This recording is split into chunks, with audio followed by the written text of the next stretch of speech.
Hello everyone and welcome to our presentation. We are from Group 1 and here we are presenting on the infographic of our recorded lesson for assignment 2. So in Group 1 we have Alwan, we have Wan Aiman, we have Alif, me myself Nama Iqbal, Lim Shing and also Togashri. All 6 of us were together in completing this assignment. Next we are going to the 4 main issues that we have found and also was raised by a couple of other groups through their feedback.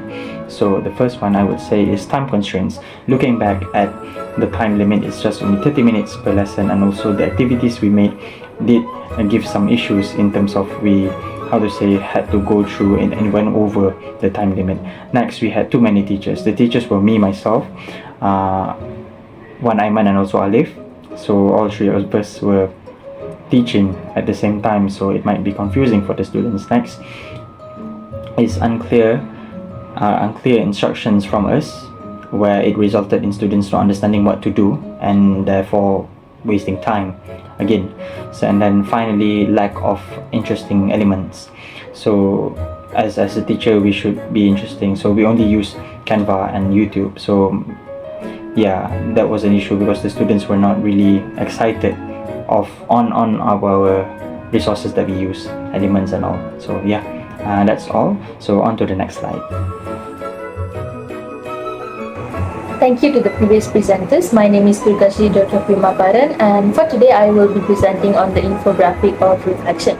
So for the first one, I have what happened in your lesson, and I have 4 points for this. The first one is I noticed that the students were in a rush when they are trying to complete the task that we gave them, and this mainly happened due to time constraint. The second one is we had too many teachers who were in charge of the lesson, and this resulted in the students losing focus during the class. The third one is we have teachers giving unclear instructions, and this happened especially in the post-lesson activity, which made the students very confused on what they are supposed to do for the activity that we have prepared for them. And the last one is the materials that were used in the lesson. They were not very interesting, as I felt like it would be more suitable for the upper forms. So moving on to why did it happen. The first issue happened is because the activities that we have prepared for them, they were too crammed together, meaning to say that when we exceeded the time limit for any one of the activities, the whole lesson will be dragged, because the lessons, they require us to exactly follow the time limit strictly.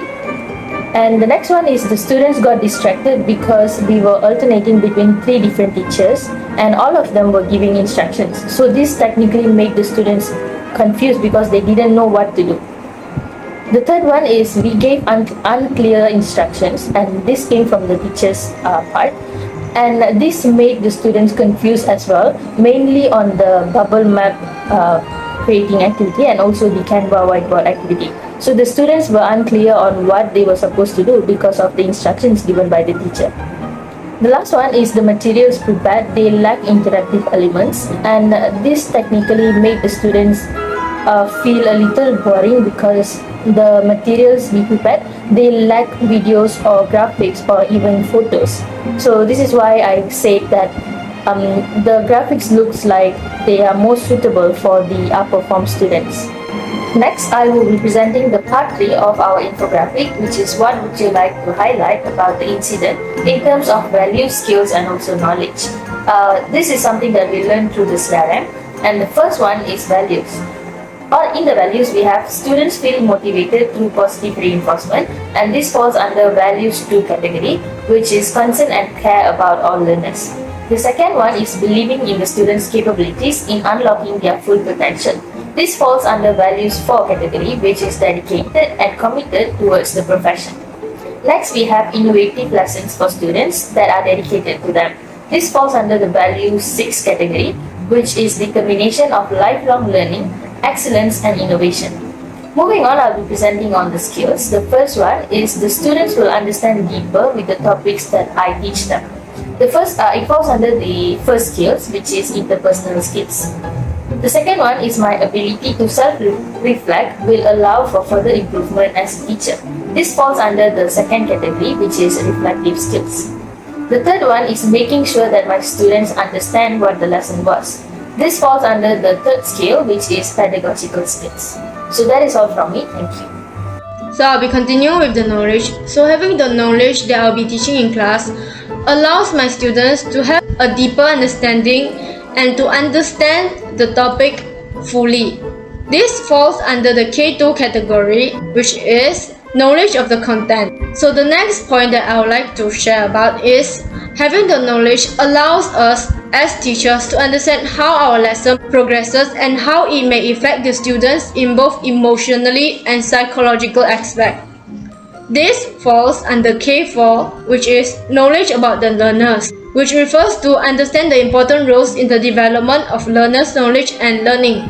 And lastly, for the knowledge aspect, is having the knowledge allows us future teachers to be aware of our own strengths and weaknesses, as this is an important aspect of being a teacher.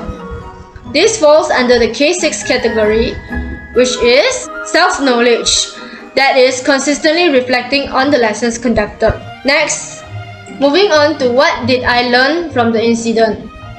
What I have learned after conducting the lesson is that time management is key.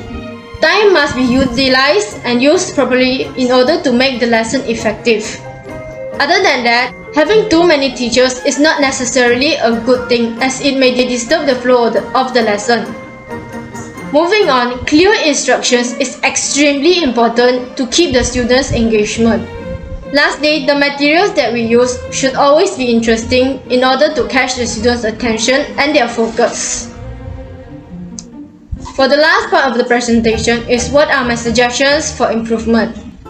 So my group and I have came out with 4 main suggestions for the improvement of the lesson conducted.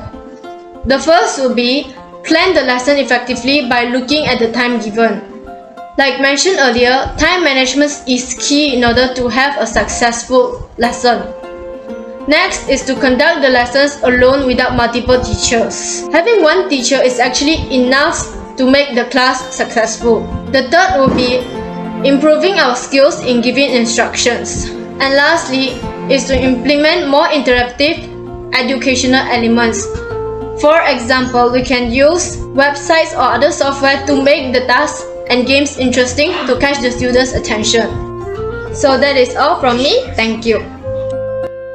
So this is the VSK table. For the VSK table, there are at least 4 levels that we can achieve.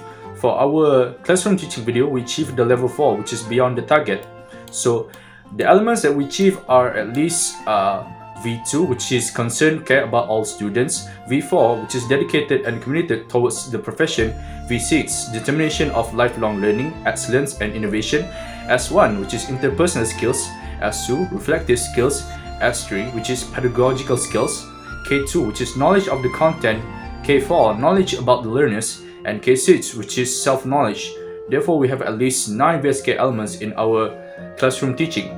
Next is the reflection level table. There are at least 3 levels that we can achieve. So we achieve the critical level, which is level 3, which is to analyze the decision made in a particular situation by looking at the impacts on students' achievement or students' learning, and relate the explanation to VSK and analyze the situation that happened and the decision made based on aspects of ethics and morals. Moving on to the next slide is the issue that we are having when we are teaching. So the first issue that we have encountered are lack of organizing skills, mainly because of the materials and resources for the visual aid itself. It's full of words and also the instructions are maybe too hard for students to handle. Second one would be last minute preparations, where our visual aids and also the things that we wanted to share in class could not be given whole, as we ourselves didn't memorize because of a lot of other words as well, and during that week we have a lot of assignments to do, so that is why we don't explain it thoroughly. The third one will be the lack of classroom management, for this is our first time teaching, and last but not least is poor execution of lesson plan, where we just use this lesson plan and not thinking how it will affect our students. Now, moving on is the feedback from other groups. Now, the first group will be group number 2. The strengths are positive reinforcement, engaging teachers, and also variety of platform usage. Now, for the weakness is unclear instructions and too many tasks at a time. And last but not least is the improvement where Group 2 asked us to lessen the amount of the activities.